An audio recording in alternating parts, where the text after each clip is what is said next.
I'm an undecided voter, but not by choice. Let me explain.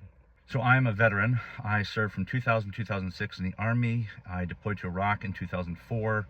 I happen to have been an artilleryman and a paratrooper, and those 6 years on active duty were really important to me. They instilled in me a deep passion and appreciation for civil rights and social justice. For many years, I used my privilege to help others less fortunate than me, people that I perceived as less fortunate than me, until I learned that being a veteran could be used against me, and that military civil rights doesn't exist. We are denied enforcement of hate crimes protections. Our employment discrimination protections are so poorly written that they were described by a retired justice, Supreme Court Justice Sandra Day O'Connor, as no law at all. When it comes to the EEOC, the United States Commission on Civil Rights, the Fair Housing and Equal Opportunity Office in HUD, the Department of Justice, the list can go on. But we don't have rights, even as military families are the ones whose sacrifices are supposed to secure those same rights for civilians. So we don't have civil rights in this country. We have civilian rights. Now, I've known this since I blew the whistle in 2016. And since then, I have made it a mission of mine to elevate the conversation about military civil rights. I began on Capitol Hill in D.C. with the 116th Congress, about 2019. And I managed to log a minor success when my representative from Maryland's 6th District, David Trone, sent a letter to Attorney General Barr and FBI Director Christopher Wray, asking why they weren't enforcing the Soldiers Amendment, which is codified as Title 18, Section 1389.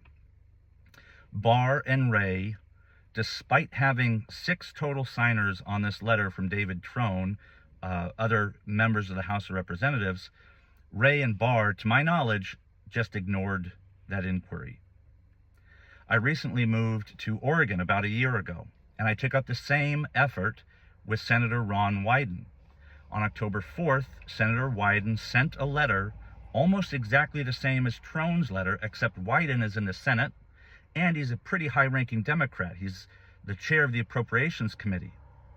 He sent this letter on October 4th, and here we are on the 21st, just a few weeks from election, and I have yet to hear from the Department of Justice Attorney General Merrick Garland, under a Democratic president and vice president, ignoring or delaying their response right before an election, which seems to protect the Democratic nominee, Vice President Kamala Harris, who serves as a Senate President pro tempore. She can cross the aisle from the executive agency, where she has power, to the Senate, where this letter has come from Ron Wyden on October 4th. And Harris's history is troubling, because in 2013, Assembly Bill 556 in California made military and veteran status a protected class in California, the only state that I know of that has done that. Harris, as Attorney General of California, ignored AB 556. To my knowledge, even after she left for the Senate in 2017, the California Civil Rights Department has yet to even add military and veteran status to their complaint intake form. I know that because I have a complaint with the CRD that they have denied for highly suspicious reasons. But I made it clear to them I was suspicious of their ability to enforce military civil rights because they excluded me from their own complaint intake form. And I can only assume that that has been that way since 2013, when then AG Kamala Harris, it was her job, her constitutional duty under California Constitution, to implement that law created by AB 556. Now, as a candidate for the presidency, Kamala Harris is now hoping to inherit a Department of Justice that is ignoring military civil rights, just as she did in California in 2013. So make no mistake, I am afraid of a Trump presidency. I've already taken measures to shore up what power I have as a white, cishet evangelical male to assist other family and friends who may be negatively affected by a Trump presidency. However, to vote for Harris right now would mean that I would have to subordinate my own human dignity, my own civil rights, in order to elect what to me is the lesser of two evils. On the one hand, a horrible person. On the other, someone who has a history of ignoring military civil rights and who has every opportunity in the future, immediate future, to continue to ignore military civil rights. So as I said at the beginning, it is not my choice that I'm an undecided voter. But I am waiting until Election Day to make my vote because I'm still waiting on Vice President Harris to address her own record, but also something that she should have been aware of at least as early as January of 2023. And here's why. Andy Flick is a Congress staffer that I worked with at David Trone's office. He was the chief of staff for David Trone's office, and it was with him that I communicated to get Trone's letter to AG Barr and FBI Director Wray. Andy Flick was then employed by Vice President Kamala Harris in January of 23. That was before she became the Democratic nominee and before she chose to nominate a veteran as her own vice presidential hopeful. So I find it difficult to be able to support Harris when she is right now tokenizing a military family because clearly there's something that's getting in the way of her endorsing military civil rights. Now, I don't suspect for a moment that she's just never thought about this. I don't have any reason to think that she just has the same blind spot that any civilian does. But I live in a blue state in Oregon.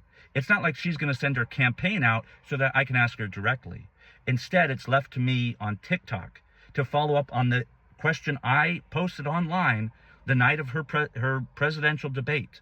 I'm still waiting to know whether or not a Harris presidency would continue the trend not only of the federal civil rights debacle for military and veterans, but also her own record as AG in California as the head of the largest civil rights department in the nation. So it's not by choice that I'm an undecided voter. It is by nature of our own blind spots as the military community is a minority in America. And to get attention to these issues, we have to shout and make noise and pull strings that we didn't know were there. And now I'm turning to TikTok.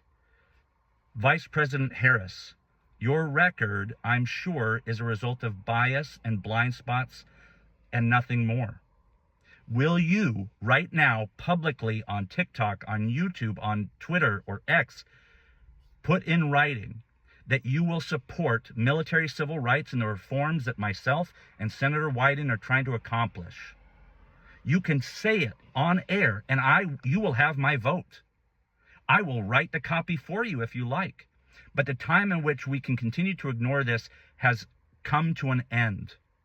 Next year, in 2025, in January, the Oregon legislature will be debating military civil rights via two bills that have been introduced by Representative James Heeb in the House, who's a Republican, and Senator Kim Thatcher, who is a Republican in the Senate here.